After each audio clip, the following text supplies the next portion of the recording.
예, 여러분 반갑습니다. 안건욱입니다. 오늘 시흥지역 최고의 이 자치분권 리더 되시는 분들, 그리고 우리 활동가 여러분들 이렇게 모신 자리에서 서비스 재정 체계 주제 강연을 하게 된 것을 아주 기쁘게 생각을 합니다. 예, 오늘 제가 이 주제 강의에서 준비한 이야기는 크게 세 꼭지입니다. 하나는 왜 우리가 서비스 재정 체계를 만나야 하는가, 그리고 이 서비스 재정 체계를 만나서 왜 얘를 공부를 해야 하는가, 그 이유가 어디에 있는가 하는 게 첫 번째 꼭지의 이야기이고, 다른 하나는 재정에 있어서 가장 핵심되는 요소가 이 정부 간 세원 체계입니다. 그래서 두 번째는 세원 체계 이야기, 그리고 또 다른 하나는 역시 또한 이제 재정에 있어서 중요한 것이 재정 조정에 관한 사항입니다. 그래서 이렇게 세 꼭지의 말씀을 오늘 제 강의에서 드리고자 합니다. 예. 여러분들께서는 서비스를 하면 어떤 연상을 하시고 서비스를 어떻게 생각들 하고 계시는지. 서비스 그러면 아마 많은 분들께서 알프스, 시계, 금융 뭐 이런 순서로 아마 대부분 자기들 나름으로 이해하고 계신 바들을 갖다가 열거하실 것 같아요. 물론 맞는 말씀입니다. 맞는 말씀이고, 그렇지만 이 정치나 행정이라는 정치 행정적인 하나의 맥락이나 시각에서 볼 때에 스위스란 나라는 이 국민과 이 시민의 뜻이 공공 살림살이 전체를 지배하는 그러한 나라다. 다시 말씀을 바꾸면 공공의 살림살이가 시민의 뜻에 의해 지배되는 그런 나라가 서비스다. 저는 그렇게 말씀을 드리고 싶습니다. 서비스의 지방자치단체를 개마인대라고 합니다. 혹시 개마인대라는 말 들어보신 적 있습니까? 예. 이 개마인대들 중에 서비스에 지금 현재 개마인대가 약 한 2,000개가 넘습니다. 그 중에 약 80%가 넘는 자치단체의 경우에는 지방의회가 없습니다. 지방의회가 없습니다. 그 지방의회를 대신하는 사람들이 누구냐 하면 그 지방자치단체에 사시는 유권자 전체가 의회를 대신합니다. 소위 말해서 의회를 우리는 지방의회를 의결기관이라고 하는데, 결국은 80%가 넘는 지방자치단체들이 일반 주민 전부가 의결기관이다는 말씀이 되는 거죠. 그래서 이 의결기관으로서 이 주민들이 이 지방자치단체의 살림살이 모두를 다 결정한다. 결정을 함에 있어서는 두 가지 방식이 있습니다. 하나는 우리나라에도 있는 주민투표, 주민발언 이런 형태를 통해서 소위 말하는 자치단체의 주요 사안을 결정을 하는가 하면 결국은 주민투표는 투표를 통해서 한다는 이야기가 되죠. 그죠? 그런데 그렇지 않고 많은 사람들이 유권자 전부가 모여서 주요 사안을 결정하기도 한다. 이게 두 가지 방식이다. 결정 방식은. 해서 이제 모든 사람들이 다 모여서 자치단체의 주요 사항들을 갖다가 결정하는 것을 우리는 우리나라에서는 소개되기를 주민총회로 소개가 되어 있습니다. 근데 원어 그대로 하면 개마인대 폐허잡농이라고 했으니 개마인대가 자치단체거든요. 폐허잡농은 회의다. 전부가 다 모인 회의다. 그러면 결국은 자치단체 회의다. 자치단체 총회이다. 그렇게 이제 보시면 됩니다. 예. 그래서 그림에서 보고 계신 바와 같이 이 자치단체 총회에서 보시는 바와 같이 제일 위에 보시면은 징수세율을 결정한다. 징수세율. 이 독일 말로는 슈토이프시세라는 건데 징수세율. 실질적으로 세금을 거두는 그 세율을 누가 결정을 한다? 보시는 바와 같이 말씀드린 바와 같이 이 자치단체 총회, 유권자 전체가 모인 이 총회에서 세율을 결정을 한다. 대단하지 않습니까? 우리는 지방자치단체도 자기들의 조세에 대한 세율 결정 권한이 없다. 세금을 거두었습니다. 이 거두은 세금으로 무슨 사업을 할 거 아닙니까? 사업을 하기 위해서는 예산이라는 게 있어야 됩니다. 그렇죠? 해서 이 예산도 자치단체의 예산도 여기 뭐라고 써져 있습니까? 성인이라고 써져 있습니다. 누가 말씀드린 바와 같이 이게 소위 말하는 자치단체 총회이거든요. 또는 개마인대 총회, 우리나라에서는 주민총회로 소개되어 있는데 여기에서 예산을 주민들이 직접 성인화. 성인의 형식을 들어서 무엇을 한다? 자치단체의 내년도, 원래 같으면 2019년도니까 2019년도 가을쯤이면 이 소위 말하는 예산 총회를 합니다. 그 총회에서 예산을 승인한다. 지금은 이미 지났습니다. 서울시 같은 경우에 주로 5월경에 지난 회계연도 2018년도의 살림살이가 어떻게 되었는지 집행기관 쪽에서 보고를 하면 여기에서 주민총회에서 결산을 승인을 합니다. 아시다시피 우리나라에서 예산의 승인과 결산의 승인은 어디에서 합니까? 우리나라 전체에서는 국회에서 하고 우리 지방자치단체에서는 누가 합니까? 의회에서 하죠. 그래서 결국은 뭐냐면은 이 유권자 전체인 이 자치단체 총회 또는 주민총회에서 주민들이 직접 예산과 결산을 승인한다. 그것뿐만이 아닙니다. 아까 말씀드릴 때의 서비스는 이 시민이 살림살이 전체를 지배한다 그랬죠. 여기 아래 보시면 주요 사업은 예산이 있어야 하는 거 아닙니까? 주요 사업의 예산을 역시 주민이 직접 결정한다. 주요 사업입니다. 아주 자그마한 거는 그냥 집행기관에서 알아서들 다 하게 됐습니다. 이 일정한 금액이 있습니다. 그 다음에 아래에 보시면은 공유재산을 매입하거나 매각할 때도 누구의 결정이 있어야 한다? 주민들의 결정이 있어야 한다. 지금 현재 있는 이 건물이 옛날에는 제가 올 때에 들으니까 가스공사 건물이었던 거예요. 이 가스공사가 전에는 시흥시의 직영이었습니까? 아니면 다른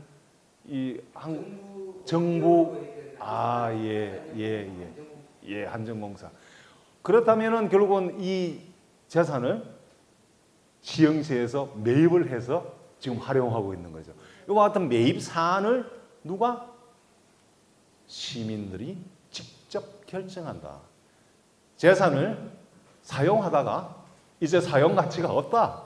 얘는 팔아가라 치워야 되겠다. 매각에 관한 사항 역시 누가 한다? 유권자들 전부가 한다. 그래서 제가 이 페이지에서 드리고 싶은 말씀은 그야말로 저 위에 써 있는 것처럼 서비스는 여러 가지의 상징적인 것을 통해서 서비스를 이야기할 수 있겠지만 정치 행정적인 맥락에서 보면 스위스란 나라는 공공의 살림살이가 시민의 뜻에 의해 지배되는 나라로 말씀을 드릴 수가 있습니다. 그러면 스위스는 단지 자치단체 수준에서만 시민들이 그 살림살이에 대한 권한을 행사하는가? 그건 아니다. 모든 공공 영역에 있어서 다 시민들이 주요 사안에 관한 한 직접적인 결정 권한을 가지게 된다. 보고 계신 화면은 다름이 아니라 이제 펄쩍 뛰어가지고 연방입니다. 연방입니다. 읽어보시면 연방 정부의 조세와 재정 운영의 기본적 사항.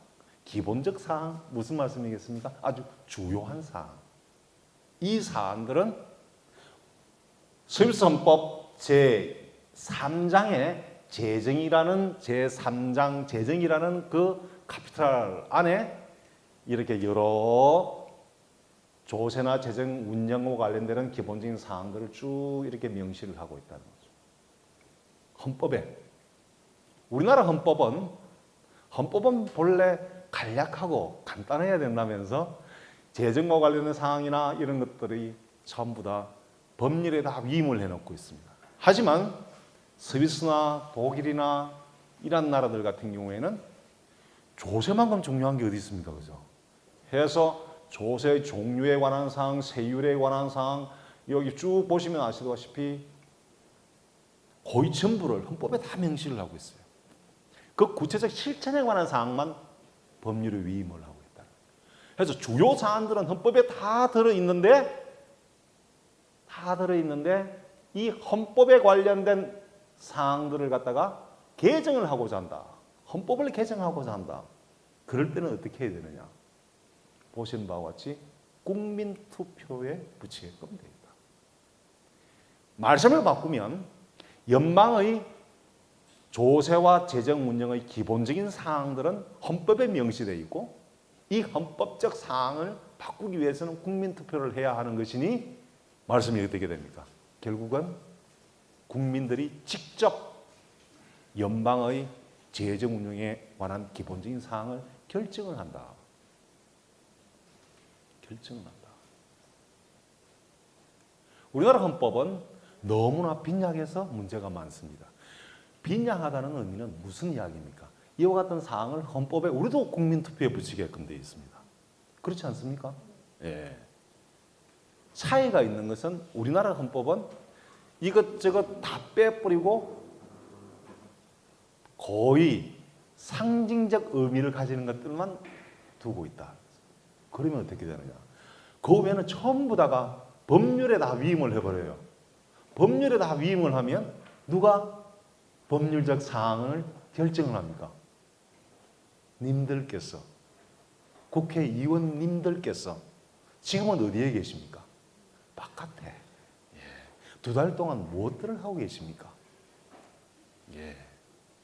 해서 사실은 주요 사안들은 스위스뿐만이 아닙니다.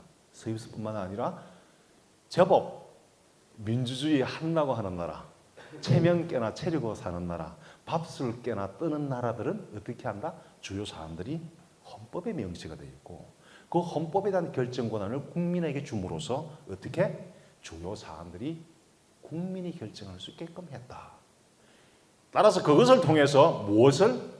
소위 말하는 그 나라가, 이 나라가 어떤 나라? 공화국임을 실천해 나가고 있다.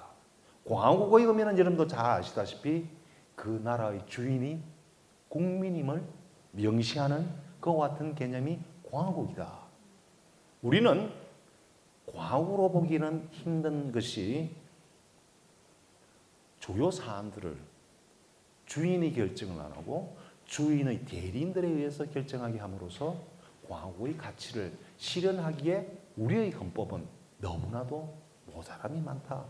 따라서 우리가 이야기를 할 때는 우리나라의 민주주의를 원시 민주주의라고 했다.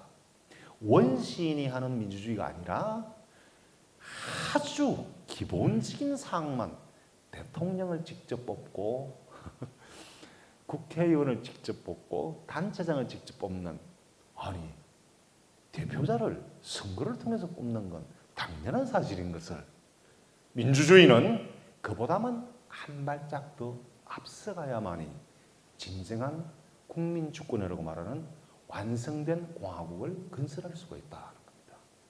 이게 다름이 아니라 보고 계신 특히나 살림살이에 있어서 돈만큼 중요한 게 없고 공공 영역에 있어서는 재정과 조세만큼 중요한 게 없다면 이와 같은 사항은 최소한 주요한 사안에 관해서는 국민이 결정할 수 있도록 해야 한다. 예. 보시다시피 서유세 같은 경우에는 연방에 있는 연방 조세와 관련된 사항, 재정 운영에 관한 사항 모두를 국민이 결정할 수 있도록 해놨다. 아래에 보고 계시는 여기 부가가치세 부분 쪽은, 그 다음에 개별 소비세 부분 쪽은 자주 바뀌어야 합니다. 왜 그러냐면은 소비세와 개별 소비세는 굉장히 경기에 민감하기 때문에 자주 바뀌어야 합니다. 따라서 서유세는 헌법이 우리처럼 뭐 30년, 40년 뭐 우리는 뭐 장수했다고 뭐 장수헌법이라고 자랑하는데, 장수헌법이라는 말은 시대의 흐름에 따라가지를 못하고 적응하지도 않고 그냥 그대로 묶어놨다는 이야기예요. 세상이 바뀌면 제도도 바뀌어야 하는데 장수했다고 뭐 사람인가? 이 사람들은 2, 3년에 한 번씩은 바뀝니다. 왜? 말씀드린 바와 같이 부가가치세, 개별 소비세 이런 부분들은, 그리고 직접세와 관련된 부분들, 이런 것들은 직접세는 주로 소득과 관련이 있잖아요. 소득은 경기를 탑니다. 그거보다 더 경기를 많이 타는 것은 소비에 관한 것들입니다. 소비에 관한.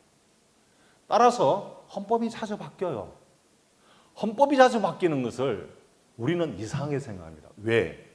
우리나라 같은 경우에는 헌법이 바뀐 건 독재 정권 타도에만 있었기 때문에, 또한 대통령 뽑는 방식, 그에 따라서 지금 우리가 구차 헌법에 살고 있으니까 9번의 소위 말하는 헌법 개정이 있었죠. 그건 모두가 정치적인 어떠한 헤게모니들로 인해서 이루어졌기 때문에 우리 국민들은 좋아하지 않습니다. 그러나 헌법은 살아있어야 하고 기본적인 이 나라의 전체 골격들은 시대에 따라서 변화에 따라서 적응해 나가야만이 국민들이 좋을 수가 있다는 겁니다. 그렇지를 못한 게 문제죠. 예, 이 연방에 관한 살림살이까지 우리 국민들이 직접 결정을 했다면 주정부에 관한 사항은 당연한 겁니다. 말할 필요가 없어요. 그래서 주정부와 관련되는 조세 사항들 역시 서비스는 국민들이, 주민들이 직접 결정한다고 보시면 됩니다. 예, 좋은 예입니다. 보고 계시는 화면은 헌법적 사항뿐만 아니라 일반 법률과 관련된 사항 역시 주민에게 또는 국민에게 직접적인 영향을 주게 되면 누가 결정을 한다? 국민이 결정한다. 올해 한 달도 되지 않았습니다. 제가 서비스에 2주간 체류하고 있는 그 기간 동안에 소위 말하는 서비스에서 국민투표가 있었다. 제가 출장을 2주를 갔다 왔습니다. 5월 15일부터 5월 29일까지 2주를 다녀왔는데 19일이니까 제가 서비스 갔을 때에 첫 주의 일요일 날 국민투표가 있었습니다. 일요일 날 투표합니다. 예, 항상 일요일 날 합니다. 선거 비용 줄입니다. 국민을 믿습니다. 일요일 날 몽땅 인터라케스나 융프라우나 마테오르로 놀러 가지 않을 것을 서위서 정치인들은 알고 있습니다. 예, 잠시 갔다가 또 등산 가면 되는 거죠. 예. 내용인적선 뭐였느냐? 보고 계시는 바와 같이 가장 오른쪽에 있는 거, 오른쪽 상단에 있는 거, 운트 네멘스 슈토여라고 있습니다. 운트 네멘스 슈토여는 다름이 아니라 기업들에게 부과하는 조세입니다. 우리로 보면은 법인세에 해당이 되죠. 그런데 자그마한 법인이 아니라 얘는 덩치 큰 법인들에게 부과하는 조세를 운트네멘스슈토여라고 했습니다. 이 스위스의 운트네멘스슈토여는 다른 나라에 비해서 굉장히 조세 부담률이 낮습니다. 그래서 스위스가 유럽 다른 나라들로부터 특히나 OECD 국가 전체로부터 엄청난 압력을 받고 있습니다. 왜? 스위스가 워낙에 소위 말하는 법인세를 낮추었으니까. 어떻게 했습니까? 스위스가 기술도 굉장하거든요. 그러니까 기술 좋고 인력 좋고 경치 좋고 살기 좋고 먹을 거 많고 그런 곳에 기업할 수 있는 환경 중에 최고가 한 게 법인세인데 그 법인세가 세계에서 가장 낮다. 이러면 어떻게 하겠습니까? 우리도 제가 잠시 있던 그 도시에 우리나라 삼성, LG 전부 다 와 있어요. 그러니까 가장 고급스러운 회사만 옵니다. 친환경적인 회사만 서로 경쟁을 붙여놓은 거예요. 서비스에서 사람들이. 그러한 세율을 누가 결정하느냐. 아까 보신 바와 같이 국가에서 결정을 안 합니다. 전부 다 지방자치단체에서 하고 그 지방자치단체에는 아까 제가 말씀드릴 때에 의회 대신에 주민이 의결기원회 그랬죠. 주민들이 판단합니다. 보고 저건 우리 동네에 도움이 된다 안 된다? 언론에서 부르자, 잘라, 세율 더 낮춰. 우리가 장사를 할 때 그렇습니다. 비싸게 한 그릇 팔아서 마진을 많이 남기면 일은 조금 하고 돈은 많이 벌었으니 좋겠지만 손님은 가격이 비싸서 부담이 되죠. 예. 그래서 우리가 쓰는 전략들 중에 하나는 싸게 하고 질도 유지를 하면서 좀 싸게 하면 많은 사람이 오면 충분히 비싸게 받은 것보다 인심도 얻어가면서 이 장사가 계속 유지가 되나. 스위스가 바로 그 작전에 성공한 거예요. 만약에 일반 정치인이 했다면 그런 결과를 가지고 올 수가 없습니다. 일반 시민들이 하기 때문에 그 중간에는 로비라는 게 통할 수가 없어요. 그렇지 않겠습니까? 그 많은 스피커들을 무슨 수로 막습니까? 막을 수가 없어요. 해서 스위스가 지금까지는 세계에서 가장 사실은 이 조세 부담률이 그러니까 특히 법인세 부분이 낮았어요. 거의 뭐 없다시피 합니다. 그러니까 세계 유수한 기업들이 그것도 뭐 최고의 인재들만 모아놓은 이 회사들이 막 들어오는 거예요. 그랬던 게 OECD 국가 전체로부터 대단한 압력을 받게 됩니다. 국제 수준으로 어떻게 하라는 이야기입니까? 올리라.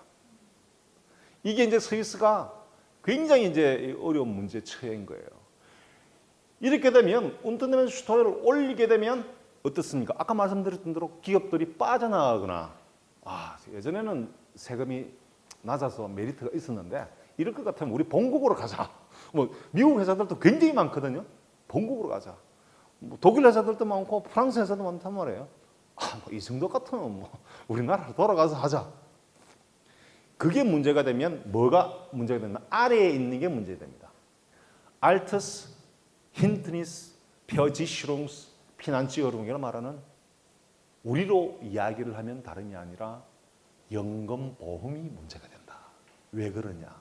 연금보험 재원으로 많은 돈이 지출된 게 어디서 소위 말하는 법인세에서 수입을 잡았던 게 저쪽으로 많이 들어갔다. 그러면 어떻게 됩니까? 당장에 세금을 높인 것 동시에 국민들이 부담할 부분들이 생기는 거예요. 해서 그게 0.4%의 보험료를 올리는 방안과 나머지 부분들은 연방이 물고 가고 부담해서 가고 또 나머지 부분들은 주정부가 안고 가야 될 부분. 이게 이제 몽땅 다 국민은 0.3% 부담을 하고 이게 줄줄이 사탕으로 전부 다 이게 이제 이 한 가지가 이렇게 영향을 미치게 됩니다. 중요하다고 판단을 누가? 연방정부와 연방의회가 한 겁니다. 이렇게 중요한 사안을 어떻게 우리가 결정을 한다? 아니다. 국민들에게 물어보자. 해서 5월 19일 날 스위스는 이 주요 사안들을 국민에게 묻습니다. 환상적이라고 보지 않습니까? 여기에 로비가 통한다? 즉 여야 간의 갈등이 통한다? 통할래? 통할 수가 없어요. 그걸 절대 국민이 좌시하지 않습니다. 그 다음에 아래에 있는 이게 함께 됩니다. 이게 바펜레히트랍니다. 바프는 뭐냐면은 총입니다. 스위스는 세계 어느 나라보다 총기, 개인 총기 소지가 많은 나라입니다. 왜 그렇겠습니까? 스위스는 민병이 있고 활발합니다. 본래 스위스 군대는 민병대가 근간입니다. 지금 역시 그러합니다. 그렇기 때문에 많은 집에서 총기를 소지를 하고 있어요. 그리고 그렇다고 해서 스위스에서 뭐 총기 사고 나가지고 이런 소리 들어본 적 있습니까? 없어요. 잘 관리를 합니다. 잘 관리를 해나갑니다. 기준이 되는 것은 여기에서는 뭐냐면은 유럽 국가들에서 어디냐면 계속 압력이 들어옵니다. 유럽 공동체에서. 자기들 기준 정도로 낮추라. 자기들 기준 정도까지는 가지는 않았습니다. 어쩌냐면은 개인이 총기를 소지할 때에 권총을 기준으로 할 때에 10발 이상 가진다. 로 찬성 반대 하는 게 이 다른 조세와 관련된 것과 함께 국민투표에 붙여졌는데 세 가지 사안 다 통과가 다 됐습니다. 국민투표에 의해서. 이게 제법 오랜 동안 해묵은 그러니까 3년 4년간 갔던 이야기가 통과를 합니다. 더 버틸래야 우리 국민들이 생각할 때도 더 버틸래야 버틸 수는 없었다. 국민들이 알고 보면은 자기 조절 기능이 우리나라 분들도 다 있습니다. 정치인들 자기들이 오히려 없었지 자기 조절 기능들이 다 있어요. 그걸 평균적 국민 전부가 다 하기 때문에 평균치가 다 나오면서 자기 조절 기능들이 있습니다. 보시는 바와 같이 이 애에서 내가 여러분께 드리고 싶은 말씀이 뭐였겠습니까? 역시 공공의 살림살이가 시민과 국민에 의해서 지배되는 나라다.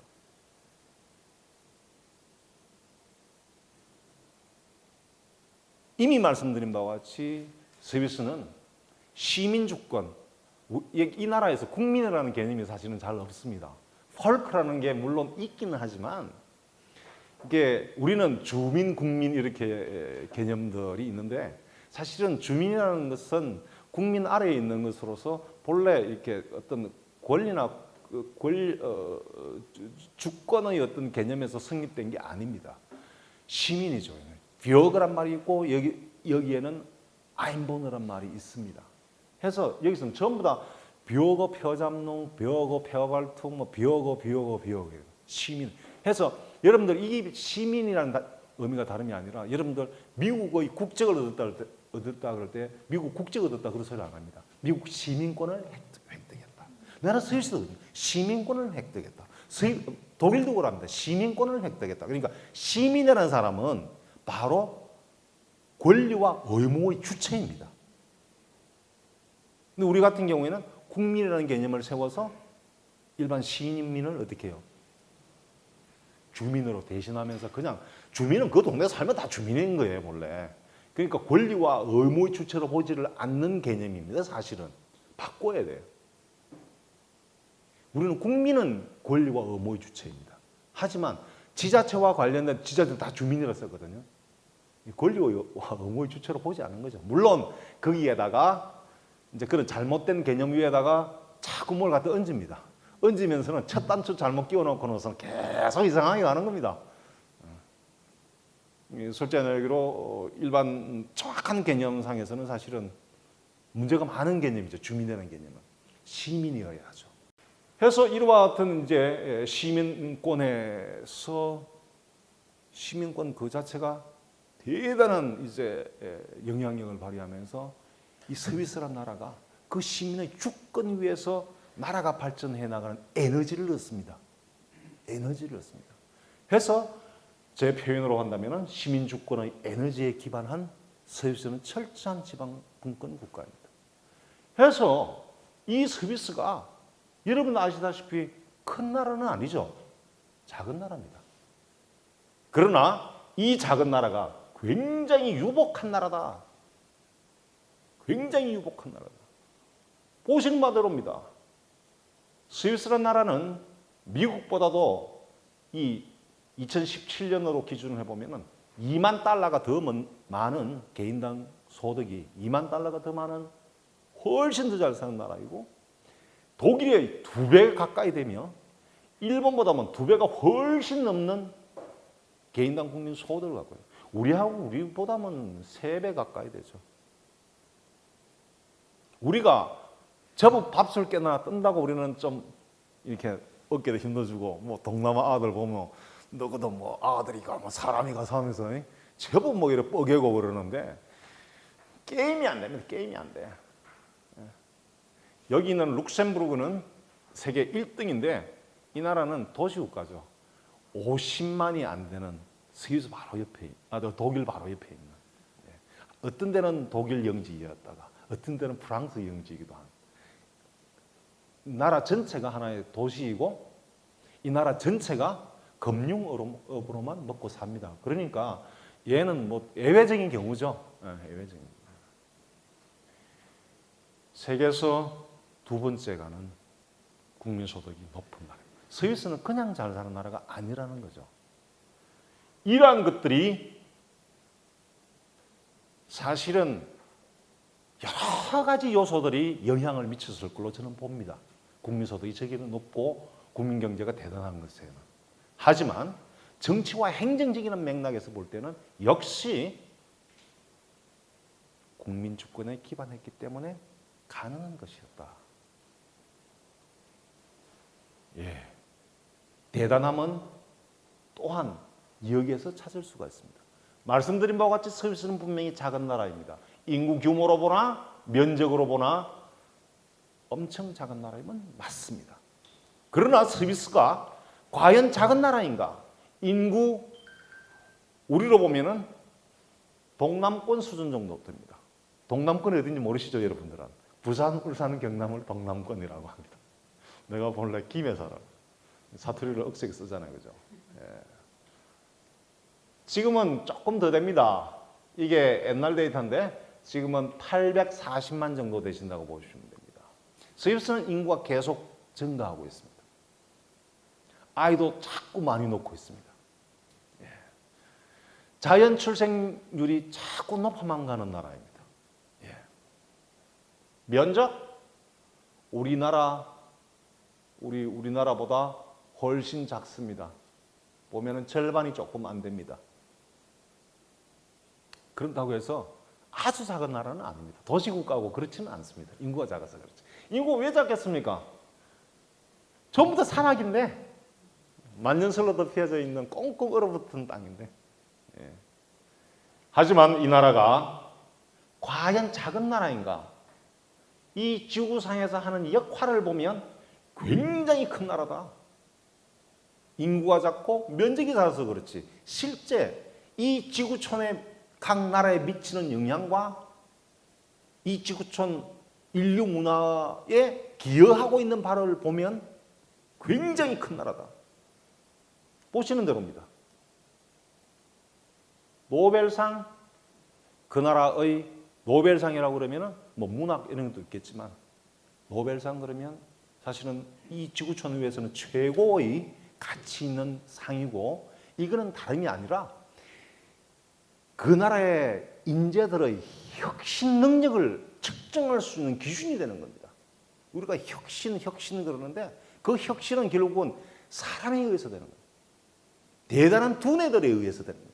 그 두뇌들이 어떻다는 이야기입니까? 보시면은 노벨상이 생기고 난 이래로 스위스는 26개의 노벨상을 받았다. 대한민국은 김대중 대통령이 유일했다. 일본이 24개입니다. 스위스가 몇 개가 많습니까? 2개나 더 많아요. 인구수로 보면 일본은 스위스의 몇 배냐? 15배입니다. 15배 되는 일본을 노벨상으로 따져보면 앞서고 있다. 작은 나라가 아니다. GDP 규모로 보면 세계에서 19번째입니다. G20개국을 우리는 G20개국 이러면 뭘 G20개국이라고 그럽니까? 이 지구촌에서 가장 센 나라, 성우 나라 모임 그게 G20개국 아닙니까? 그 대단한 나라의 대통령들의 모임이 G20개국 정상 모임 아닙니까? 물론 스위스는 G20개국의 회원이 아닙니다. 하지만 소득으로 보면 19번째다. 대고도 남을 수준에 있는 대단한 나라다. 큰 나라다. 두 번째, 스위스는 큰 나라다. 여러분들 생각하실 때 스위스가 저 엄청난 이 개인당 국민 소득이 뭐 시계 좀 팔고 뭐 관광업 좀 하고 금융업 좀 하고 그래갖고 먹고 사는 것 같아요? 저렇게 부자가 된 것 같아요? 여러분 생각할 때 뭐 그거 해가지고 뭐 인구도 몇 명 안 되니까 개인소득 높은 거 같죠? 안 그래요. 물론 관광업이라는 게 국민 경제에서 차지하는 비중이 나름으로 있습니다. 5%가 안 돼요.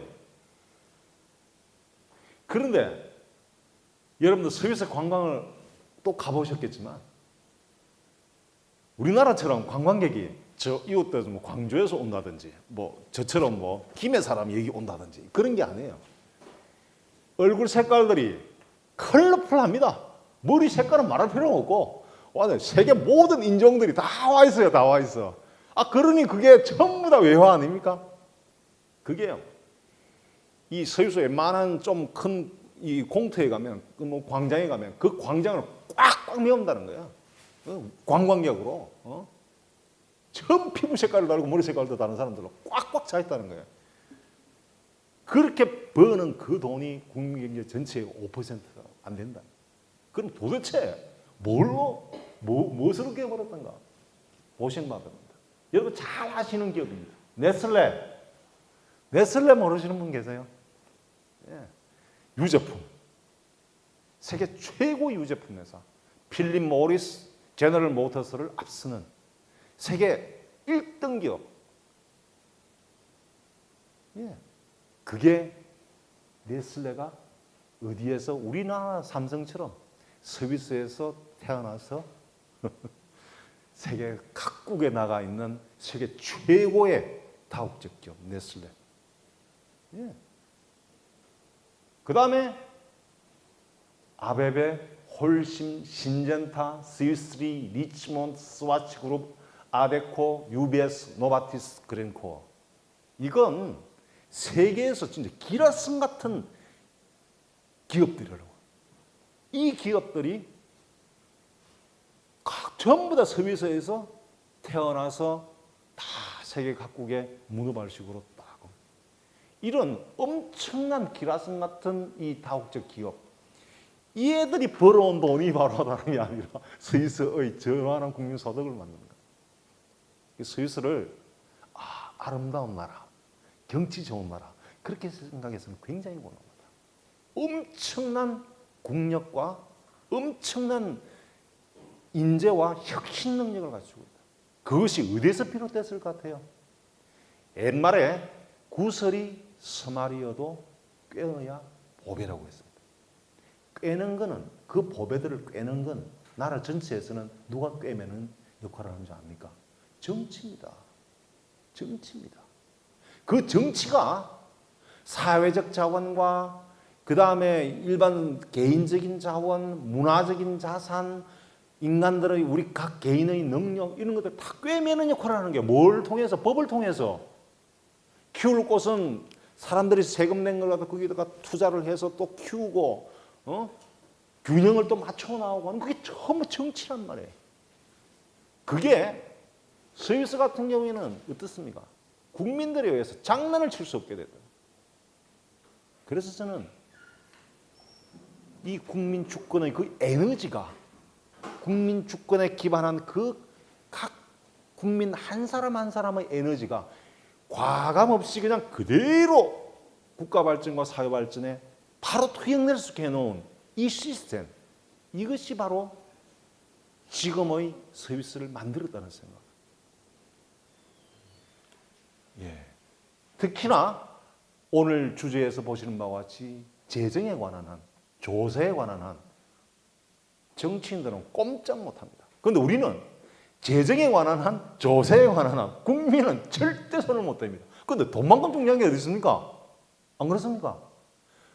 그래 놓고 지네들끼리 그 돈 나눠 먹기를 열심히 하고, 그러면서 국회에서는 쪽지 예산 이야기 나오고 별의별 이야기가 다 나오는 거 아닙니까?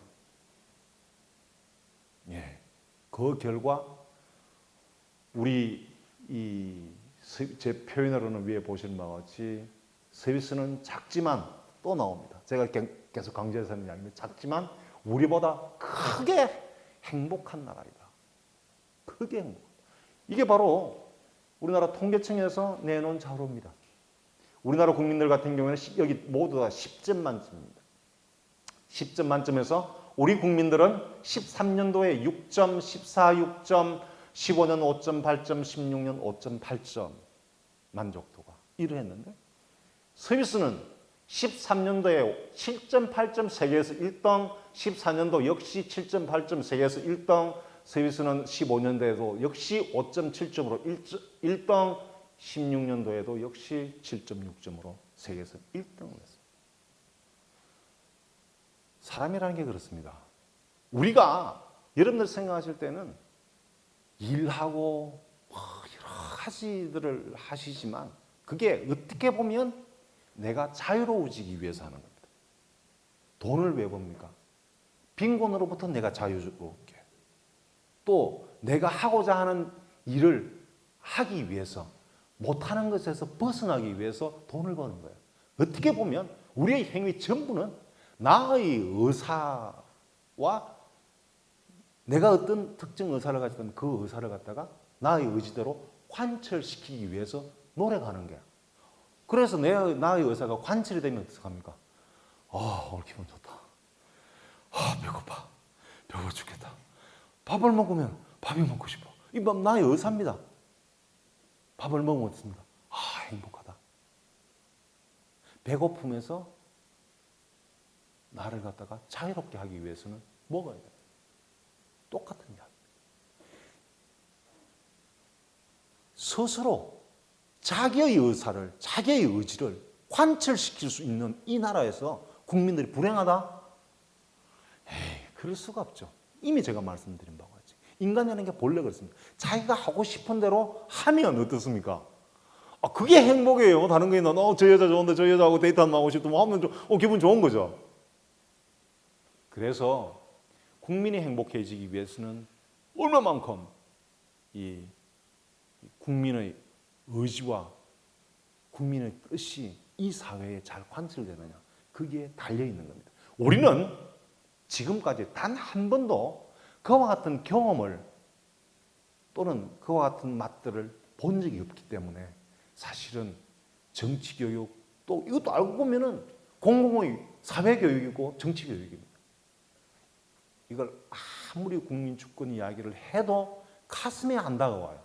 왜? 수박 안 먹어본 사람한테 한여름에 수박 주면서 야 수박 맛있다 먹어봐라 이러면 이게 뭐 시커멓게 줄도 꺼여져 있고 맛을 모르는 사람한테는 답이 없는 거예요.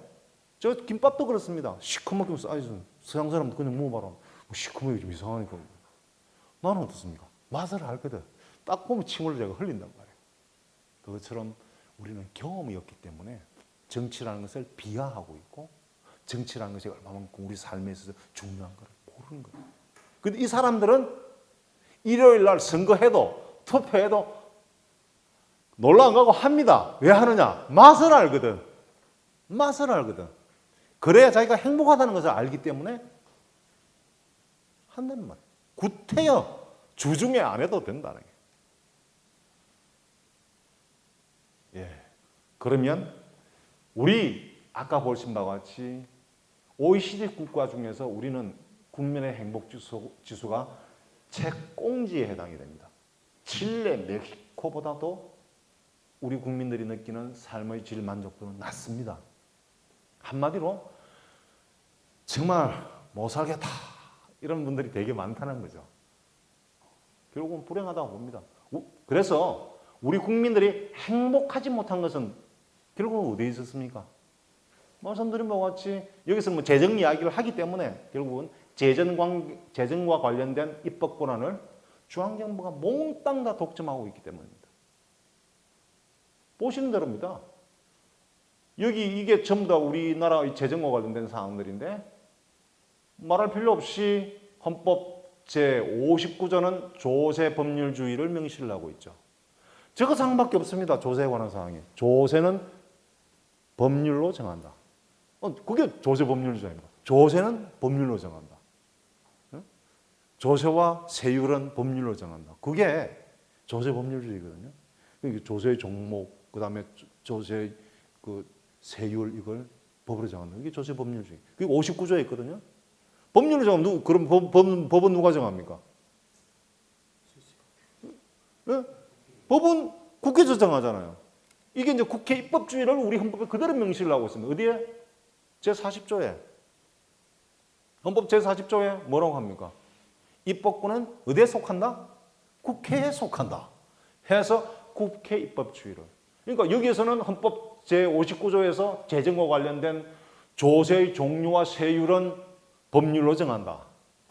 그래놓고 헌법 제40조에서 입법권은 국회에 속한다. 이게 무슨 말입니까? 서희사하고 한번 비교를 한번 해보십시오. 국민이 손도 못 대게 해놓은 거예요. 지방자치단체에서도 손도 못 대게 해놓은 겁니다. 노타치. 누구만? 의원님들께서만 하실 수 있게끔. 그게 소위 말하는 입법권 독점입니다. 그런데 이 입법권 독점보다도 더 센 게 또 뭡니까? 입법 발의를 여기서 합니다. 대부분의 조세와 관련된 사항들이나 주요한 사항들은 다 여기 BH 쪽에서, BH 쪽은 아니죠. BH를 통하는 거죠. 각 부처에서 다 합니다. 그러면 이제 국무회의 거쳐서 대통령의 이름으로 국회에다가 이제 땅땅땅 결정해달라고 보내는 거 아닙니까? 그래서 이제 입법 발의권을 여기서 가장 많이 행사해요. 대통령의 이름으로 국회에다가 제안하는 거죠. 그래서 이제 이 사람들은 여기서 주면 여기서는 뭐 아시다시피 뭐 여야간에 밀고 땡기고 이런 사타가 뭐 어쩌고저쩌고 또 뭐 주거니 박거니 해 사타가 뭐 어떻게 하면 이상한 기형적인 모습을 하나 툭 튀어나온다 법이. 예. 그리고 그보다 더한 거는 행정입법입니다. 법은 사실은 우리나라 법이 또 그렇습니다. 헌법은 진짜 뭐 아무 내용 없고 법도 뭐 조금 그거보다 조금 구체적으로 돼 있고 다 뭐 어디서 다 합니까? 대통령령으로. 그 우리 시행령이라는 거 아닙니까? 대통령령, 총리령, 각부 장관의 부령. 뭐예요? 그걸 뭐라고 합니까? 행정부에서 입법을 한다고 해서 행정입법. 재정과 관련된 사항도 알고 보면은 가장 핵심적인 사항들은 여기 행정부에서 입법 발의를 하고 행정부의 아까 말씀드렸던 여러 형태의 행정입법을 통해서 여기서 다 가집니다. 그래서 법을 여기서 만든다고 하지만 실제 여기가 제왕적 대통령제에 나올 정도로 여기가 권한을 가진 이유는 이 행정입법 때문이에요. 대국민과의 관계에서 실질적인 이 껄빨이 나오는 게 어디입니까? 법이 아니라 저 시행령에서 다 나오는 거예요. 해서 여기에 써야지는 이거 몽땅 다 재정과 관련된 법들입니다. 일단 뭐 법들은 다 어떻습니까? 여기서 만드는 거겠죠. 이걸 갖다 실질적으로 실천해 나가는 과정에서는 다 여기서 다 가집니다. 해서 우리 국민들은 서유서하고는 달리 재정과 관련된 사항에서 단 하나도 손을 댈 수가 없게 돼 있어요. 살림살이에 세금은 여러분들 어떻습니까? 우리 국민들이 여러분들께서 밤낮 주야로 세금을 내고 계세요. 밤에도 내고 계시고 지금 여기 앉아 계셔도 세금을 내고 계시는 겁니다. 어떻게? 집에 냉장고 안 들어갑니까? 집에 한겨울에 가스 안 들어갑니까? 난방을 해야 살 거 아니에요. 자고 계신 동안에도 주무시고 계실 때도 보일러는 돌아가고 있고 가스는 돌아가고 있고 그거 안 돌아가면 뭐 안 되는데 거기에 뭐 들어있습니까? 부가가치세 10%다 들어가 있잖아요. 제 말이 거짓말입니까? 주무시고 계실 때도 계속 세금을 내고 계신 거예요, 여러분들께서는. 왜? 무엇의 이름으로? 부가가치세 이름으로. 세금을 내고 계시는 거예요. 단 한순간도 태어나는 그 순간부터 세금 내기 시작해서 딱 죽고야 죽고 나도 뭐 묘지건 어디 뭐 세금으로 운영한다니까. 세금과는 뗄 수 없는 게 이 삶이고, 죽어서도 계속 내야 되는 게 세금인 게 이제, 그걸 우리 국민들이 직접 어느 결정할 수 없다. 완전히 노타치 한다. 그게 무슨 민주주의하고 무슨 관계? 그게 무슨 공화국입니까? 공화국 아니에요. 우리가 언제 주인한 적이 있습니까? 돈에 관해서 아무런 권한이 없는데. 그래서 불행했던 겁니다. 아시다시피 또한 우리 국민들이 행복하지 못했던 이유들 중에 하나는, 여러분들 잘 아시다시피 올해 2019년도 우리나라 본예산만 해도 국가 예산이 469조 원입니다. 469조 원. 이 469조 원에 지금 추경 아직 안 됐습니다. 하지만 이 추경이 여러분들 잘 아시는 바와 같이 워낙 오랜 동안 좀 이야기 있어갖고 한 달, 두 달이 지금 뭐 되어 가니까 여러분들 다 아실 겁니다. 추경 예산이 6조 7천억 원이라는 거. 이게 두 개 합치면 얼마입니까? 476조 원입니다. 476조 원. 어느 정도 되는지 감 오십니까? 저도 감 안 옵니다. 이 조금 감옥에 이야기를 해보면 1조 원이 몇 억입니까? 우리가 9,999억 원 하고 나면은 다음에 저으로 가거든. 그러면 만억이란 말이에요. 1조가 만억이다. 그러면 원래 우리나라의 예산이 어느 정도란 말입니까? 만억의 몇 배? 만억 곱하기 476배를 한 게, 만억 곱하기 476을 곱한 게 우리나라 예산이에요. 엄청난 돈입니다. 이 엄청난 돈이 보시는 바와 같이 어떻게 쓰여지고 운영되는가. 476조 원의 이 공공살림살이가 우리와는 정말 멀리 떨어져 있는 곳에서 이루어집니다. 그렇지 않습니까? 아까 말씀드린 대로 국회와 저기 정부에서 다 하는 거예요. 정부가 우리 가까이 있습니까? 가까이 있다는 말은 공간적으로도 가까이 있어야 될 뿐더러 또 우리가 뭐 힘을, 영향력을 줄 수 있어야 되는 거예요. 이게 공간적으로 멀리 떨어져 있고, 멀리 떨어져 있으면서 당연히 우리 뜻과는 아주 멀어져 있죠. 그런데 우리 뜻과는 아무런, 우리 의사와는 너무나 멀어져 있으니까, 아무런 그게 없으니까 어떻게 해요? 저 돈이 우리 의사대로 안 써야진다는 말씀이잖아요. 저 엄청난 규모의 돈이, 우리나라 개인당 국민의 조세 부담률이 24%입니다. 평균을 내면. 무슨 이야기입니까? 100원 벌면, 1년 내내 100원 벌면 얼마를 갖다 상납을 한다는 이야기입니까? 24%를 상납한다는 이야기잖아요. 그 돈이 여기 모인 거란 말씀이에요. 그 24%가 우리 뜻대로 쓰여지면 국민이 행복하겠습니까? 행복 안 하겠습니까? 지금 현재는 이게 이성적으로 안 쓰여집니다. 어떻게 쓰여지는 압니까? 국가에서 받은 돈은, 공공의 돈은 무슨 돈? 공돈. 공돈은 어떻게 써야 돼? 오늘 한 잔 먹고 오늘 당장 해쳐야 돼. 그래야 공돈은 뭐 화끈하게 써야 그게 제대로 싸나이하게 쓴 거지. 그게 이성적입니까? 그렇게 쓰면 잘 되는 겁니까? 아니요. 공공의 돈은 내 돈. 그렇게 되려면 내가 거기에 직접 뭐 참여를 하고 참견을 할 수 있어야 되고, 내 의지가, 나의 의지가, 우리의 뜻이 이 공공의 살림살이에 관철될 수 있어야만이 행복할 거 아닙니까? 공공의 돈은 공돈. 그래가지고 써야 그게 어떻게 우리가 행복할 수 있겠습니까? 조세 부담률 하나만 보더라도 그냥 계산이 나오는 거 아닙니까? 스위스도 전체 조세 부담률을 다 따지면 우리랑 비슷해요. 그런데 우리보다 너무너무 잘 삽니다. 조세 부담률은 비슷한데. 왜 그렇습니까? 국민들이 다 중심을 잡고 정치인들이 장난을 못 치게 됐다는 거예요. 그게 다름 아닌 스위스 정치 시스템에서 보는 소위 말하는 의미다 하는 생각을 합니다. 그래서 이야기를 내가 뭐 다시 할 필요가 뭐 있겠습니까? 지금 현재 우리나라 같은 경우에는 중앙정부가 모든 세원 독점하고, 그 다음에 재정조정 재원 다 독점하고, 그러면서 사고는 자기들이 더 많이 칩니다. 사실은. 그리고 지방자치단체 같은 경우에는 아무런 재정 권한이 없어요. 그래서 내가 제로라고 했습니다. 이 제로 상태를 이상하게 보면 향유한다 그러놨잖아요. 오히려 지자체는 즐기고 있습니다. 왜 그런 줄 압니까? 제로 상태면 내가 자기 지자체에 대한 재정 책임 안 져도 되고, 없으면 주는데 국고보조금 받아오거나 뭐 정부에서 주는 돈은 무슨 돈을 그랬어요? 공돈, 책임 안 져도 되는 돈이에요. 그러니 어떻습니까? 흥청망청 씁니다. 그러니까 그 제로 상태, 재정권 없는 제로 상태를 단체장이나 많은 정치인들이 오히려 즐기고 있어요. 말은 재정분권 하자지만 글쎄 재정분권 하면은 나는 국민은 좋아집니다, 분명히. 근데 단체장이 좋아질 일이 있습니까?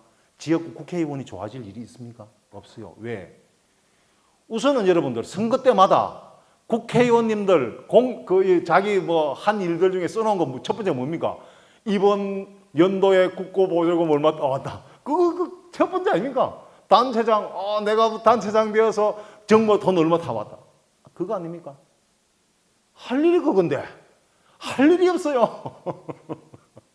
그런 상태에서 제 이야기가 이게 빗나가는 이야기가 아닙니다. 여러분들 뭐 쉽게 재미나게 이야기한다고 이렇게 써놔서 그렇지 이 별의별 안에 내용들이 다 들어있는 거거든요.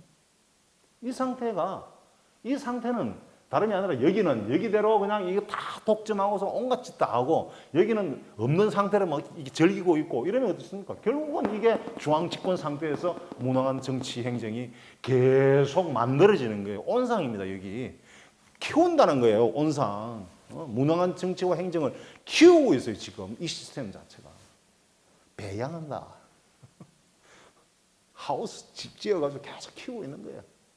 봄, 여름, 가을, 겨울 할 거 없이 해서 사실은 제가 스위스 이야기를 하게 됐던 게 그게입니다.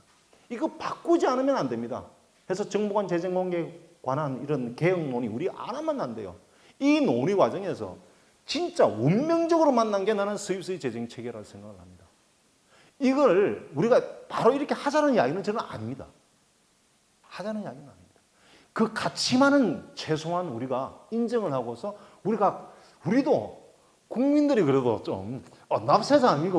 우리가 돈을 낸 사람이니 우리가 뭔가를 좀 이렇게 우리 돈에 대해서 좀 책임감 있게 좀 이렇게 좀 신경을 쓸 수 있는 그 길을 정부가 열어달라는 겁니다. 제도적으로 말로만 하지 말고 매일 지방 분권한다고 하면 30년 동안 이야기를 해도 30년간의 노력이 무용이었지 않습니까? 그게 단지 정치인들만 잡아내는가? 사실은 그건 아니에요. 우리도 맛을 몰랐기 때문에 말은 안 했거든. 그냥 가만히 있으니까 정부에서는 생각할 때 어땠습니까? 가만히 있으면 뭐라고 생각합니까? 정부에서 국민은 가마떼기로 하는 거지. 가만히 있으니까 가마떼기로 하는 거예요. 정부가 국민을. 그러면서 맨날 한다 그러면서 안 하고 뭐 이렇게 이 정부든 저 정부든 뭐 처음 이제 대통령 임기 뭐 1년 안 되는 그럴 때는 막 지방분권한다고 사다가 2년차 되면서부터 설설설설 뭐 아무 소리도 없고 뭐 이래 대충 이래가지고 뭐 경영발전사 하면서 이상한 거 하다가 그냥 끝나버리고. 그래서 이거는 제도적으로 이와 같은 무능한 현재의 우리 정치 같은 경우는 좀 바뀌어져야 합니다. 이야기를 이제 오늘 이야기에서 최고 중요한 부분은 바로 이겁니다. 왜 우리가 스위스를 배워와야 하는가? 스위스나 우리나라나 어디 없이 이게 이 조세 체계나 그 다음에 재정 조정 체계가 소위 말하는 정부간 재정 관계에서는 가장 핵심되는 요소입니다. 우선은 스위스의 이 세원 체계는 우리나라 같은 경우에는 어떠냐면은 우리나라 같은 경우에는 이제 중앙정부가 세원 권력 자체를 몽땅 다 가지고 있다고 보셔도 됩니다. 그래서 우리가 하는 이야기가 소위 말해서 국세 80, 지방세 20 사는 이야기가 거기에 있죠. 그런데 여기는 어디냐면은 소위 말하는 세원 자체가 세금 자체가 각 정치행정 계층마다 서로 세원 권력을 갖다가 공유하고 있는 체제다. 공유하고 있는 체제다. 권력을 특정한 곳에서 다 독점하고 있는 것이 아니라 세원 권력을 공유하고 있는 시스템으로 이야기를 하시면 됩니다. 해서 이제 이런 것들은 여기 아마 그림이 어디 자료에도 있을 겁니다. 해서 읽어보시도록 하고 주로 주정부와 지방자치단체의 세원이 되는 것들은 소득세와 재산세 얘들이 핵심입니다. 그리고 연방의 조세에 해당되는 것은 소비세가 주를 이루게 됩니다.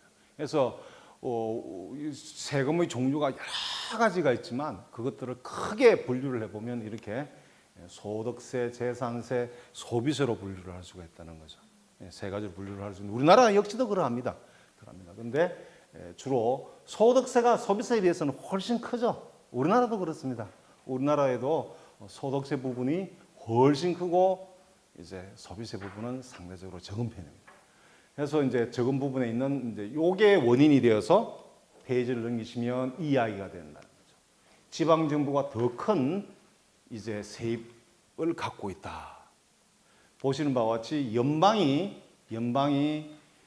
전체 세원을 갖다가 우리가 100으로 보면 연방이 한 34 정도 되고 지방 정부가 66 정도로 거꾸로 있어. 우리는 이 중앙 정부가 80, 지방자치단체가 20 이렇게 돼 있는데 여기는 오히려 지방 정부가 66, 연방이 34. 해서 보시면 이 지방 정부 안에는 여러분 아시다시피 지방자치단체도 있고 그다음에 주정부도 있고 빨간 이 부분이 어느 연도 없이 2005년도부터 2017년 사이에서 보면 이게 주정부가 가장 큽니다. 실제로 주정부가 스위스 정치 시스템에 있어서는 실질적인 이제 권한을 갖고 있다고 보시면 됩니다.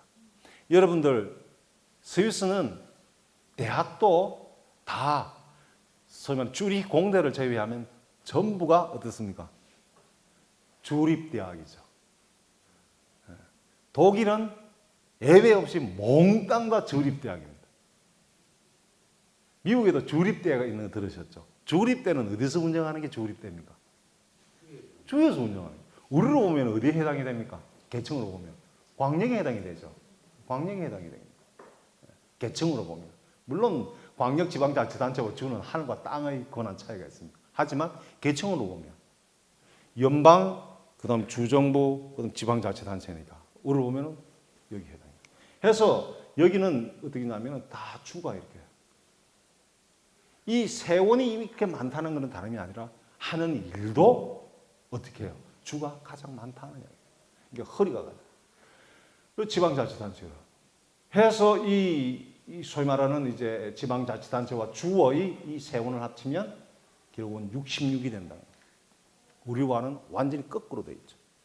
이걸 비교를 해보면 명확하게 드러납니다. 세원 체계가 우리나라 같은 경우는 독점 체제에 있는 한국은 어디가 파란 선이 긴 이게 이제 우리나라의 국세에 해당이 되죠. 국세. 그 다음에 지방세. 독일이 중간 정도 됩니다. 독일은 소위 말해서 경쟁이 아닌 협력 체계를 이루는 세원 공유 시스템입니다. 우리는 독점 체제라면은 독일은 협력 체제, 스위스 같은 경우에는 지방 정부들 간의 경쟁이 이루어지는 경쟁적 체제로 봅니다. 해서 이 세원도 경쟁, 조세율도 경쟁. 그래서 누가 더 잘 사나를 서로 경쟁할 수 있는 시스템으로 해놓은 것들. 그래서 독일 같은 경우, 그 다음에 이제 보시는 바와 같이 요게 이제 이렇게 구분들을 새로이 명확하게 해놓은 것들이죠. 독일은 이게 합치면 100이 안 나옵니다.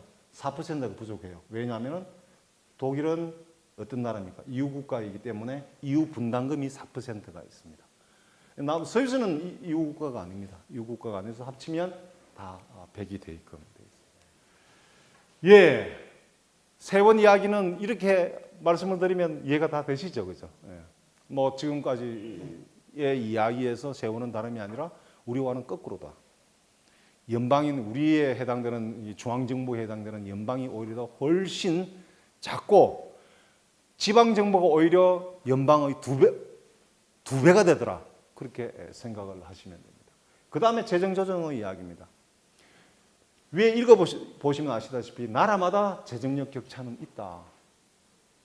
우리나라만 사람들은 이야기를 할 때에 그리고 정부에서 항상 하는 이야기가 세원 이양 안 된다고 말하는 가장 큰 이유 중에 하나가 우리나라는 다른 나라에 비해서 잘 사는 나라에 비해서 워낙 세원 격차가 심하기 때문에 정부가 돈 다 걷어들여 가지고 세수 분할주의식으로 조금씩 다 나눠줘야 된다. 그래야 골고루 잘 살 수 있다. 그렇게 이야기를 합니다. 그거는 명분에 지나지 않습니다. 왜냐? 보고 계시는 바와 같이 세계에서 1등 잘 사는 나라들도 세원 격차는 있다. 소위 말하는 이 어느 지역 없이 재정력 격차는 있다. 이거 우리 한국입니다. 우리 한국이 보면은 이게 광역지방자치단체를 기준으로 한 거고 독일과 스위스는 주정부를 기준으로 한 겁니다. 보시는 바와 같이 우리나라에서 가장 세원이 풍부한 곳 어디입니까? 네. 서울과 그 다음에 세원이 가장 약한 곳 여기 어딜 것 같습니다? 전북. 강원도는 요새 거의 수도권이에요. 그래서 이 두 개를 갖다가 이제 평균을 100으로 잡았을 때에 평균을 우리나라 전체의 그러니까 17개 광역지방자치단체 이게 틀렸습니다. 서울이 아니고 세종입니다. 세종시. 예, 세종시 없을 때는 서울이 1등이었는데 그러니까 평균을 냈을 때에 평균을 100으로 잡았을 때에 가장 강한 세종이 이제 100%를 훨씬 넘어서 166이 해당이 되고 그 다음에 가장 강한 곳이 평균을 100으로 잡았을 때에 전북이 이제 67 정도, 37 정도 되는. 독일 같은 경우에는 이 세 나라를 비교를 하면 독일이 가장 재정력 격차가 적습니다. 예. 독일 같은 경우에는 가장 대단한 재정력을 가졌다고 보는 게 함부르크입니다. 함부르크. 가장 재정력이 엉망이라고 보고 있는 게 베를린입니다. 왜 그렇겠습니까? 베를린은 왜 그렇겠습니까? 동독을 합쳤거든. 맞습니다. 동독을 합쳤거든. 예. 해서 이런 상태예요. 우리나라 같은 스위스 같은 경우에는 보시는 바와 같이 가장 잘 사는 주가 쭉주인데 쭉주가 평균의 2배 약 2.4배 정도 가장 차이가 많이 납니다. 예. 이거를 가장 차이가 많이 나는 게 아니라 평균에서 가장 작은 곳이 66 정도 됩니다.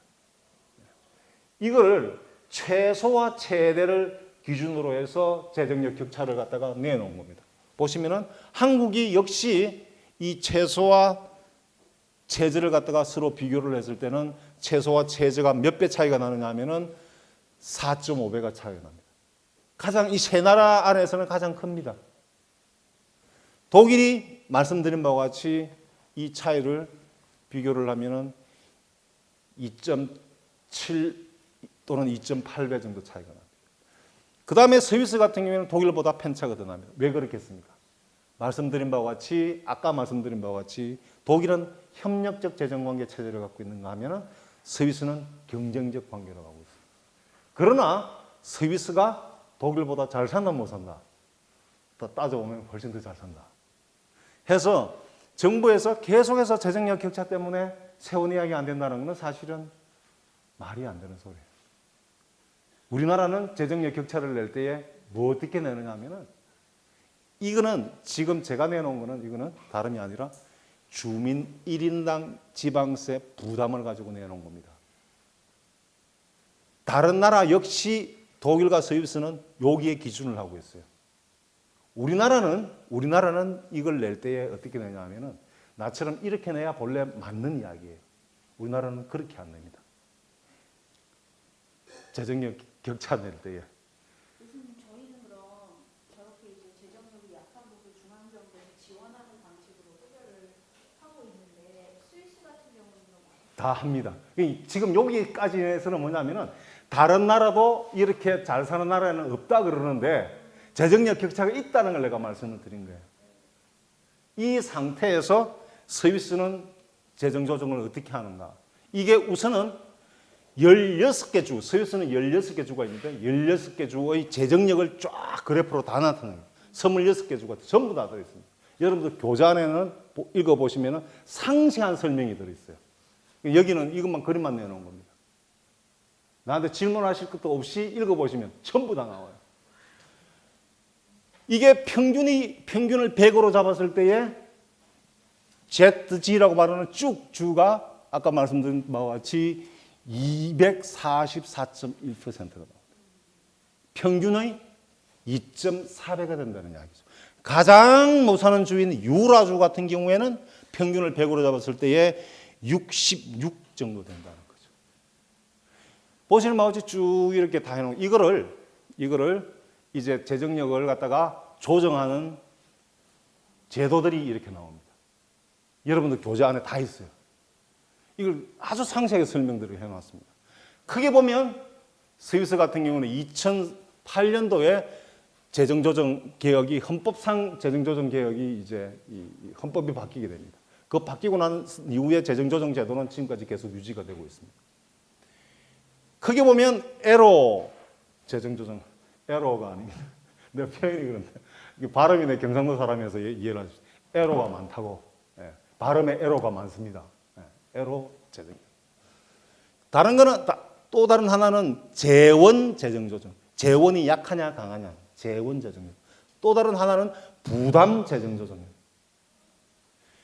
지금 에로 재정 조정은 어디에 쓰여지냐 하면은 보시는 바와 같이 산업 구조 개선. 그러니까 결국 낙후 지역 이 지역의 산업 구조를 갖다가 개선하기 위해서 한시적으로 쓰여지는 재정조정제도입니다.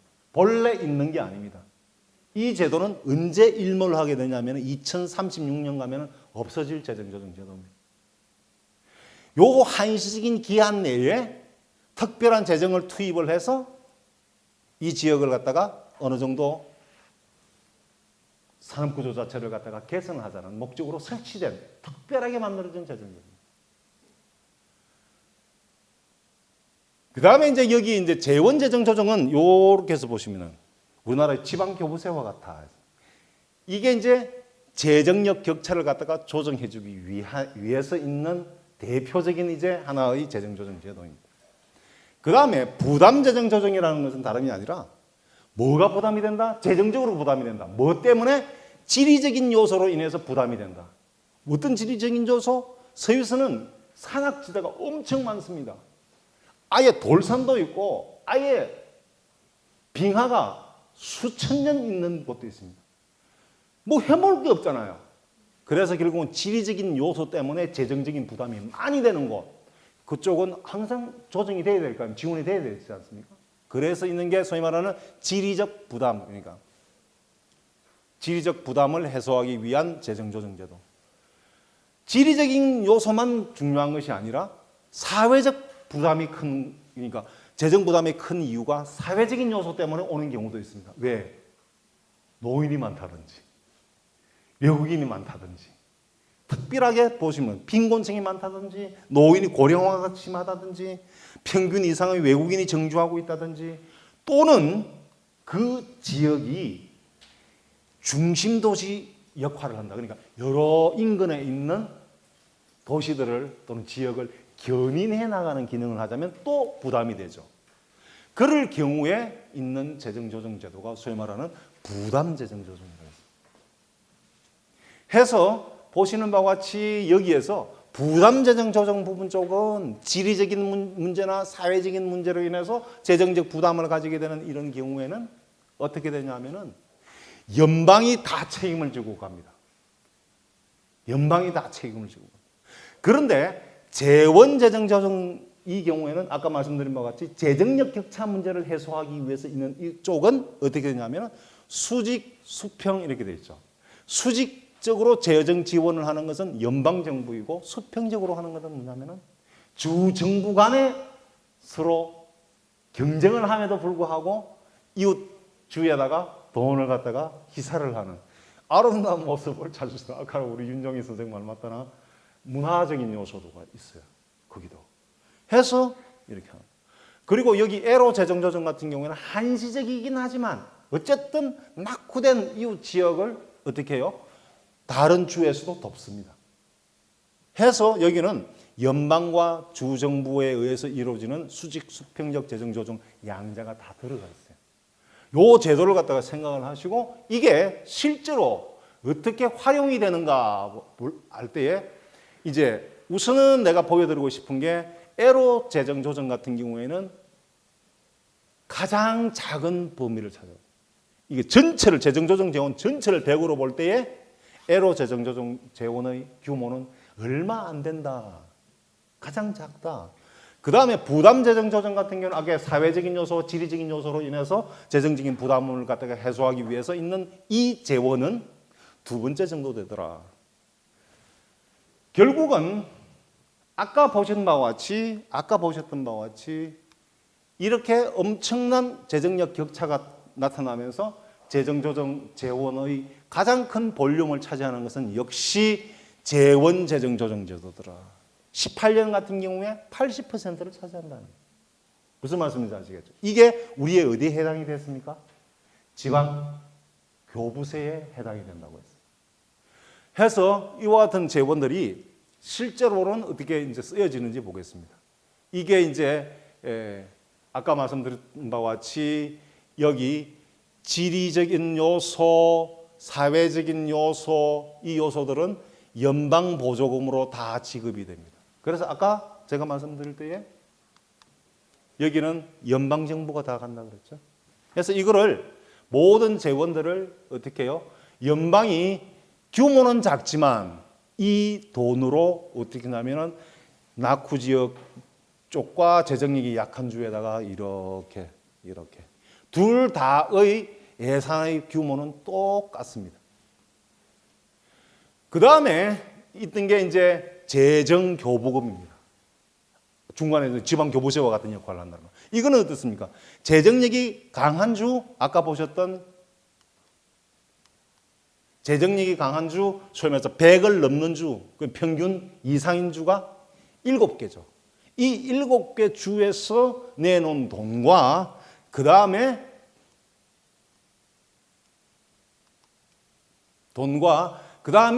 연방에서 지원되는 돈, 이 두 개를 갖다가 합칩니다.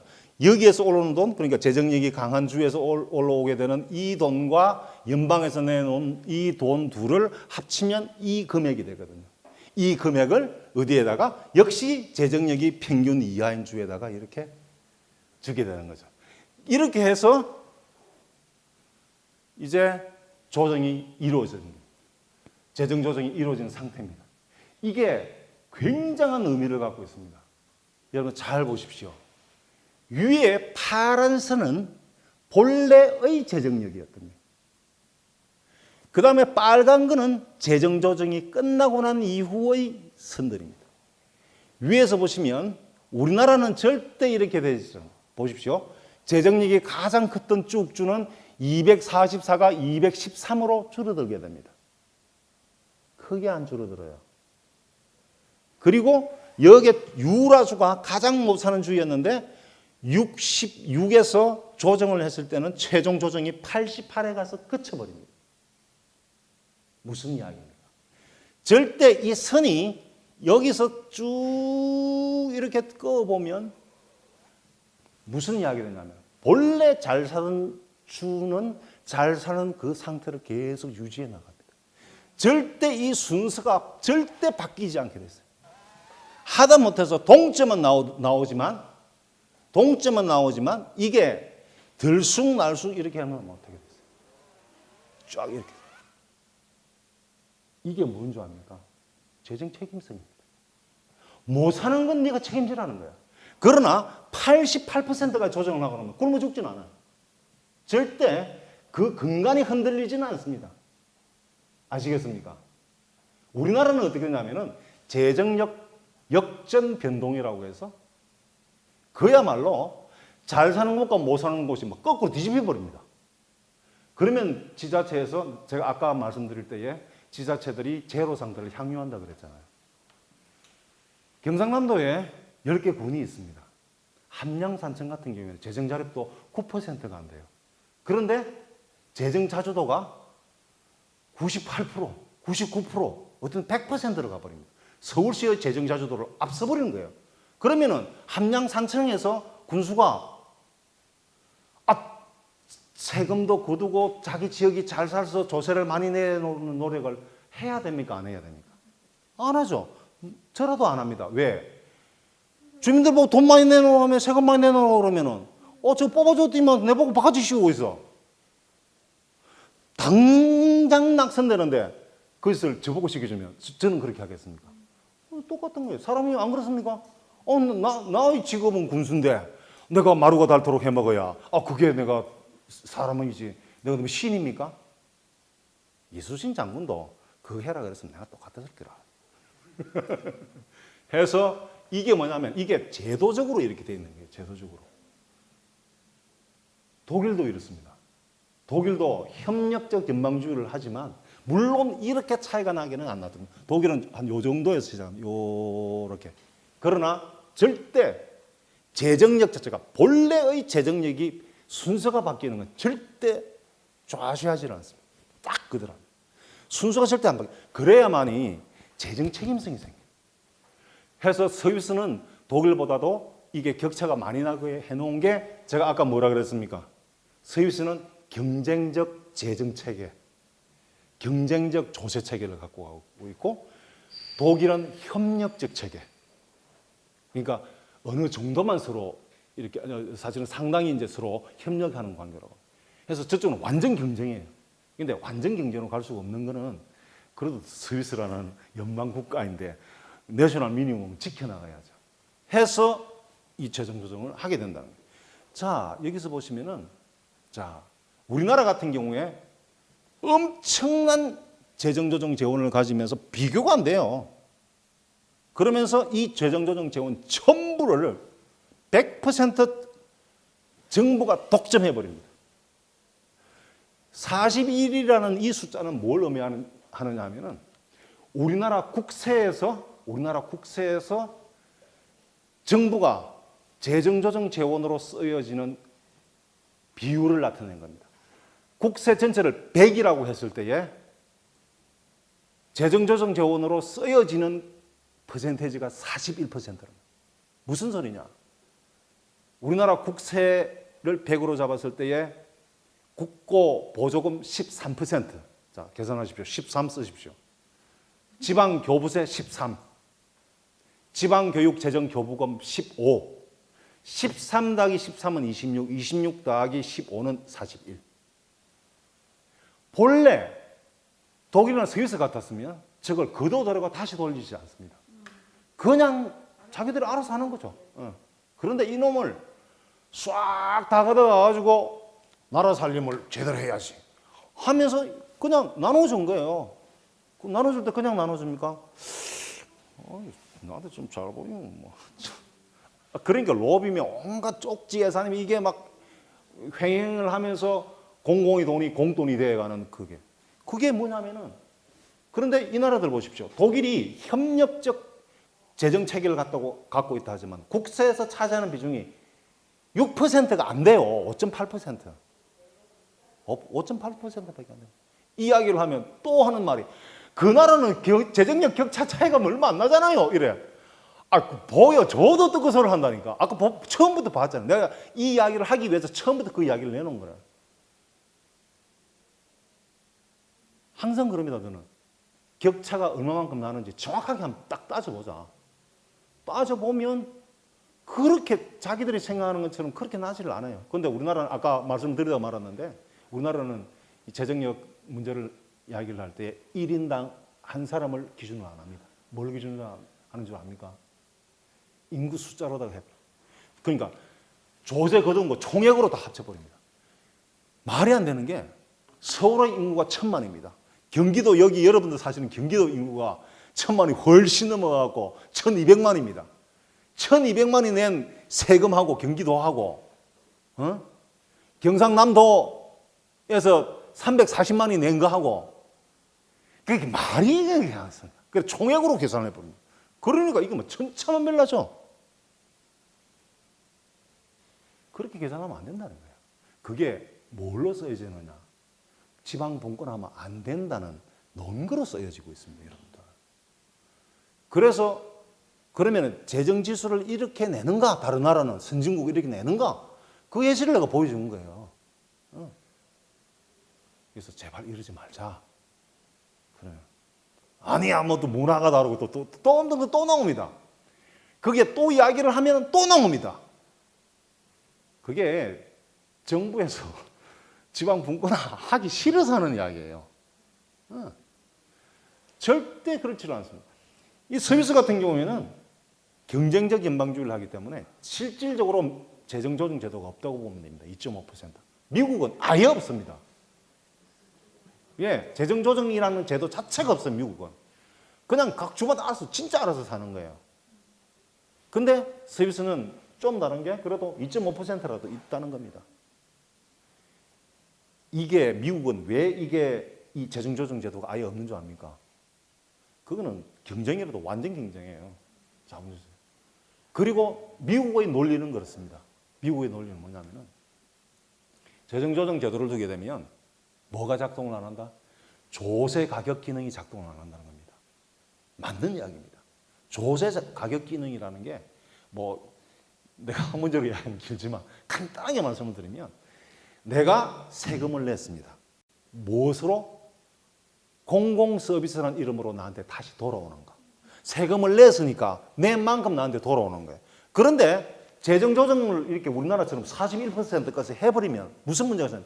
내 돈이 어느 동네에 어느 구석에 어떻게 써있는지 알 수가 없어요. 나는 세금을 100만 원을 냈는데 내한테 돌아온 거는 10만 원도 안 돼. 그럼 미국 같은 나라에서는 어떻게 했습니까? 세금 안 낸다니까. 조세 저항이 일어나 본다니까. 여기 독일이나 스위스 같은 나라에도 우리처럼 이렇게 해버리면 내 돈 어디 갔노? 내 돈 내놔라 그럴 거 아닙니까? 내 돈 못 받을 바야 내가 왜 세금을 내야 되느냐는 거죠. 그럼 조세 저항이 일어나는 거예요. 세금 안 낸다는 겁니다. 그리고 세금 안 내게끔 정치하는 사람들은 어떻게 합니까? 다 끌어내려 버린다는 거예요. 시스템이 그렇게 가는 거예요. 그런데 우리는 겁도 없어. 왜? 겁이 없을 수밖에. 이렇게 해놓고 이걸 뭘로? 법을 제가 만들면 되니까. 요새는 또 뭐 국민 소원 만들어서 국회의원도 소원하자 샀대요. 그게 우리 가능할 것 같아요. 입법권이 다 져 있는데. 법 만드는 사람들이 자기들 왜 소원할 제도를 왜 만듭니까, 그거를? 바보입니까, 저 사람들이? 자, 예.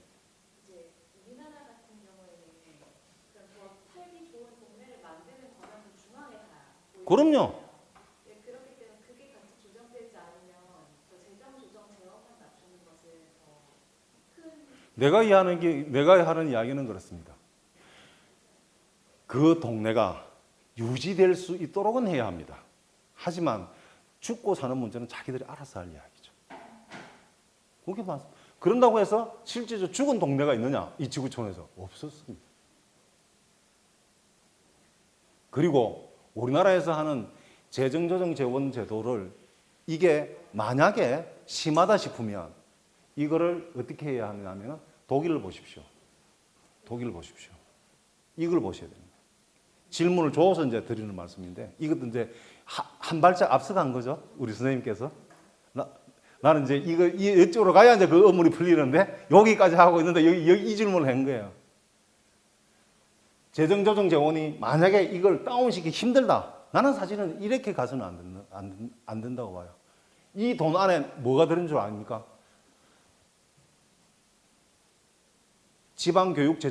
지방교육재정교부금이 어디에 쓰여지는 돈인지 아시죠? 유치원부터 저기 초중고까지 대학 재원의 일부까지 저 안에 다 들어있는 거예요. 저걸 싹 다.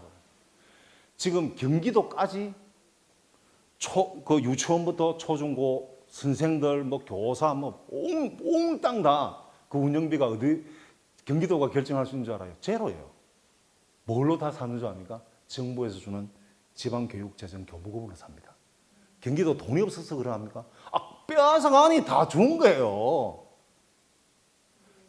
경기도 같은 경우는 문제가 안 될 것 같은데 세금을 거치는 세원이 소비에서도 있지만 주로 일자리, 아파트.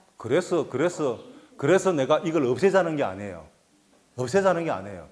무슨 말씀인지 아시겠어요? 이걸 없애자는 건 아닙니다. 이걸 많이 줄여야 됩니다, 사실은. 충분히 줄일 수 있어요. 그 다음에 줄이되 정부가 돈을 안 주면 이웃집에서 주면 될 거 아닙니까? 왜 정부가 꼭 줘야 되냐? 그 이야기가 여기에 있는 거죠. 우리나라는 아까 말씀드렸던 이 41%를 정부가 몽땅 다 갖고 있습니다. 옆에 있는 나라 볼까요? 독일 보면 정부가 주는 거는 연방이 하는 거는 30%가 안 됩니다. 나머지 70%가 남는 돈을 누가 준다? 경기도가 준다는 거예요. 이게 뭐냐면은 수평적 재정 조정이에요. 현재 우리나라에도 근거는 있습니다. 뭔 줄 압니까? 지역 상생 발전 기금에는 근거는 있어요. 그런데 지역 상생 발전 기금이 여기 보십시오. 수평적 재정 조정에는 우리나라는 제로입니다. 소위 말하는 상생 발전 기금. 우리나라에서 평균을 따졌을 때의 평균 이상인 곳은 어디냐면은 수도권 지역입니다. 서울, 경기, 인천과 지금은 세종. 울산 이런 데도 안 되고요. 울산도 택도 없죠. 그렇기 때문에 이게 이 세 곳에서 돈을 거두어 가지고 균형 발전을 위해서 쓰여지기 위해서 모아놓은 게 뭐냐면은 소위 좀 전에 말씀드렸던 그 제도는 지역 상생 발전 기금. 근데 지역 상생 발전 기금이 인컴물만 묻어 있고 돈이 한 개도 없어. 이게 이제 퍼센테이지를 내면 내가 0으로 쓴 게 아니고 숫자를 넣으면 0이 나와 자꾸. 이게 1%가 안 되다 보니까. 해서 있어야만 하는 제도예요. 그것을 이제 우리 이제 그 지방 분권 이야기하는 사람들은 그 볼륨을 키우자. 한 절반 정도는 키우자. 그렇게 해서 우리 정부가 중앙정부가 독점하고 있는 이것을 독일처럼 이 정도까지는 못 가도 한 절반 정도는 가자. 그래서 뭐냐? 정부가 독점하고 있는 이 재정조정 권력 자체를 지방으로 이양하는 이 노력이 없이는 여전히 공공이 되는 공돈이 될 수밖에 없다는 거야. 아시겠어요? 해서 이 제도를 통해서 재정조정, 그러니까 재원력 격차가 있는 부분들을 어느 정도 해결해 나가자. 그러나 재정조정에 대한 권력 자체는 중앙정부가 독점하지 말라는 거예요. 해서 이제 이런 식으로 흘러가게 됩니다. 스위스 같은 경우에는 뭐 아시다시피 독일에 비해서는 이 빨간 게 크죠. 큰 게 이제 경쟁적 국가이고 우선은 워낙 얼마 안 돼요. 해서 이제 이 결과가 아까 보신 바와 같이 그 독일에 비해서는 이게 이제 조정됐던 그 범위 자체가 크게 줄어든다는 겁니다. 예, 뭐 이건 조금 더 구체적으로들 이제 설명을 해놓은 것들이죠. 해서 이 재정조정 제도에서는 내가 드리고 싶은 말씀이 세원뿐만 아니라 우리 같은 경우에는 돈을 나눠주는 권력까지 중앙정부가 다 갖고 있다. 이제 이것이 우리한테 덕이 되느냐? 덕이 된 적이 없다는 겁니다. 그래서 이걸 보다도 재정 자체를 갖다가 효율적으로 쓰기 위해서는 결국은 한 곳에 집중되어 있는 권력들을 갖다가 분산하지 않은 상태에서는 이성적인 재정 운영이 힘들고 그것이 결국은 우리나라 살림살이 전체를 갖다가 젖먹을 수밖에 없다. 네, 감사합니다.